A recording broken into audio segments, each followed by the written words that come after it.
Assalamualaikum warahmatullahi wabarakatuh. Perkenalkan, nama saya Intan Pratiwi dengan NIM P17511254091. Pada kesempatan kali ini saya akan menyampaikan presentasi mengenai teknik parafrasa dan plagiarisme dalam penulisan ilmiah. Yang pertama ada parafrasa. Parafrasa menurut Kamus Besar Bahasa Indonesia adalah pengungkapan kembali suatu tuturan atau bacaan dengan bahasa yang berbeda tanpa mengubah arti aslinya. Artinya kita menulis ulang gagasan orang lain dengan kata-kata kita sendiri tetapi tetap mempertahankan maknanya. Parafrasa ini sangat penting dalam dunia akademik. Dengan melakukan parafrasa, kita tidak hanya menunjukkan pemahaman terhadap bacaan, tetapi juga bisa menghindari praktik plagiarisme. Selanjutnya ada langkah-langkah parafrasa. Untuk membuat parafrasa yang baik, ada beberapa langkah yang bisa dilakukan, yaitu yang pertama, membaca teks asli dengan cermat.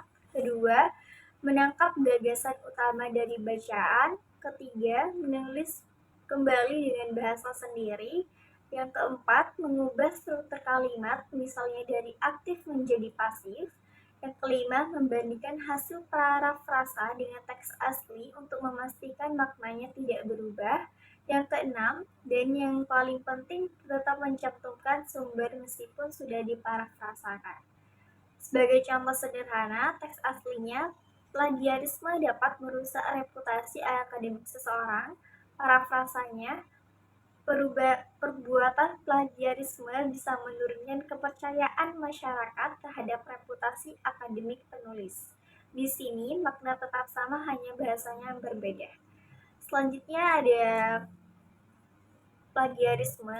Menurut Kamus Besar Bahasa Indonesia, adalah tindakan menjiplak atau mengambil karya orang lain yang melanggar hak cipta. Dalam dunia akademik, plagiarisme merupakan pelanggaran serius yang dapat merusak reputasi penulis dan berakibat pada sanksi baik akademik maupun hukum. Selanjutnya ada jenis-jenis plagiarisme.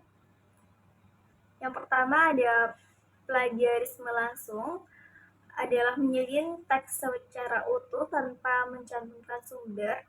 Yang kedua, plagiarisme parsial, mengambil sebagian kalimat atau paragraf lalu digabung dengan tulisan sendiri. Yang ketiga, plagiarisme parafrasa, yaitu mengubah kata-kata orang lain tanpa mencantumkan sumber. Yang keempat, plagiarisme mozaik, menyusun tulisan baru dari potongan-potongan berbagai sumber tanpa pengakuan. Yang kelima, plagiarisme ide, mengambil gagasan orang lain dan mengakuinya sebagai ide sendiri. Yang keenam, plagiarisme sendiri atau self-plagiarism, yaitu menggunakan kembali karya pribadi tanpa keterangan. Yang ketujuh, ada plagiarisme sumber terselubung, yaitu memalsukan atau mengubah sumber yang digunakan.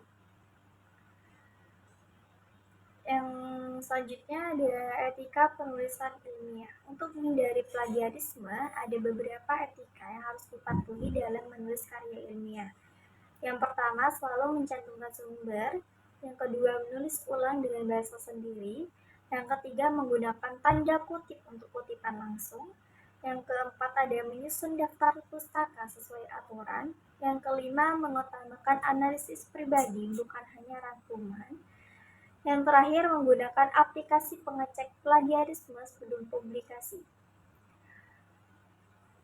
Dari penjelasan ini dapat kita simpulkan bahwa parafrasa adalah cara untuk menulis ulang gagasan orang lain dengan bahasa sendiri tanpa mengubah makna, sedangkan plagiarisme adalah tindakan tidak etis yang harus dihindari. Dengan memahami teknik parafrasa dan menerapkan etika penulisan, kita dapat menghasilkan karya ilmiah yang jujur, orisinal, dan berkualitas. Sekian penjelasan dari saya.